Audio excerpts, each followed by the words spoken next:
And you can see it heading eastbound, obviously, from what Mandy had just said. Can't quite tell the speeds, but it is rush hour here.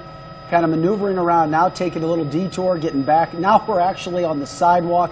Obviously, this is a little bit dangerous right here, going on into incoming. This is a truck. You can see that they're going against traffic. We believe this is in St. Louis County. We have Steve Myers up in Bommarito Automotive Skyfox, who's been following this. We were told originally this was on Interstate 70, but now clearly they're off and they're going through busy intersections right now, barely missing cars. I don't see police. Mandy, actually we're on Olive Boulevard right now. Steve. We just passed 270 and we're rolling down Olive at this point. We're coming up to Ballast there, which is where you see this truck, and he's gone through the intersection. You can see a police car chasing him there. I only noticed one at this point, but it's just a matter of time, I'm sure, before there are some others that are involved. But this truck is hauling it, taking a lot of risk that you wouldn't think somebody would do it at rush hour. So obviously they are intent on getting away, and that is a very large truck. So I'm hopeful that, quite honestly, that they don't hit anything, because there's going to be some damage here. I'm not exactly sure where we are here. I think we're over by the Deerbirds on West Oak there. We're just rolling on eastbound Olive and cutting through, weaving in and out of traffic. You know, the police are here. They're a little ways behind him there. We'll go ahead and widen out just a little bit so you can see that's, you know, it's a few car lengths, but we are rolling down Olive right down the center. And you can see how thick the traffic is, and you know, I suspect that as slow as the traffic is going now, he's going to have to try and use that middle lane if he's trying to get away from the police car. He's moving over into that turning lane. They are in pursuit.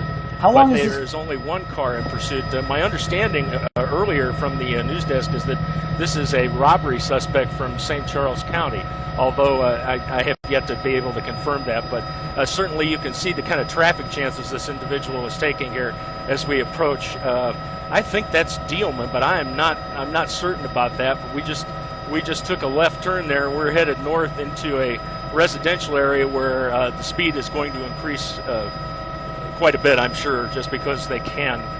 Steve, they're telling us that Shoots Road. They're telling us that I'm sorry, Mandy, what'd you say? The desk is telling us that Shoots Road. I know you're trying to keep your eye on the okay. camera. I believe you. I'm afraid I'm tight enough on the shot here where it's a little bit difficult for me to do that. But, you know, the danger in getting into these residential areas is that obviously traffic is moving much slower. Now we're going to try and get across here. You know, I just hope there's nobody in the way that is going to cause this particular vehicle to go out of control and impact anybody else. But we, you know, again, we're rolling quite a bit on Shoots Road. You know, I'm not a great judge of speed from the helicopter, but I'd say this guy's doing a good 50 or so miles down in a residential area.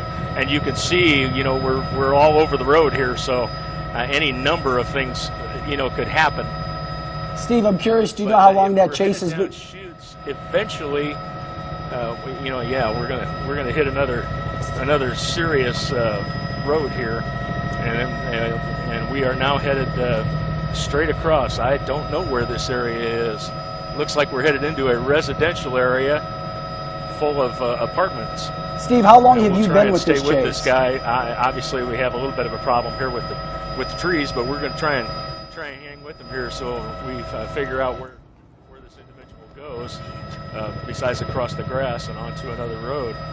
You know, that's the thing about a truck this large. They're going to carve out their own path if necessary. And we are back on the road again. Unfortunately, I don't know which one it is, but oh my, here we just go. Crashed. Yeah, he just crashed. This is now a traffic accident. We're going to see what happens here, whether or not the individual gets out of here. That was a pretty hard hit against that wall and the car into this home. Obviously, we're crawling out on the side here. That person seems to be getting on the ground. We can see the police officers there. The police got there very quickly. Breaking live on Channel 2. You know, this they pushed in that garage door there with the car, and we have police officers here with weapons drawn. Person is on the ground, at least at this stage of the game. I think they are getting ready to cuff this individual, and they have the situation under control. And it also appears, Steve, I guess there was just one suspect. I'm curious, how long were you following that chase? Oh, I think we were on it probably about a minute and a half before you guys came to us. So we had just picked it up, and they had already gone quite a distance in the county area before they got into St. Louis County proper and started going down all of the other areas.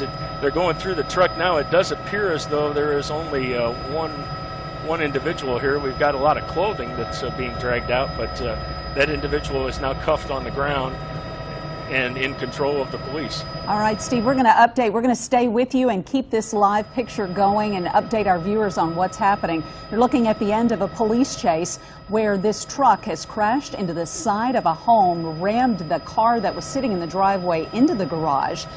Thankfully, didn't seem to be anyone in the driveway. The police have that one person who we believe was a robbery suspect, possibly out of St. Charles. They have him on the ground. He surrendered once he crashed. You could see police holding up their hands, trying to tell whoever was in the home to stay inside and to stay back. But this truck traveling high speeds, swerving in and out of traffic, going in the wrong direction along a busy Olive Boulevard, past Ballas, up Schutz Road, and just barely missing cars and thankfully not hitting anyone during this police chase. But now that person is in custody, and we're trying to get more information on exactly what brought all of this about and why he took off from police. Now, just thankful it ended the way that it did. We've seen these crashes injure and come to obviously worse endings than what we saw today.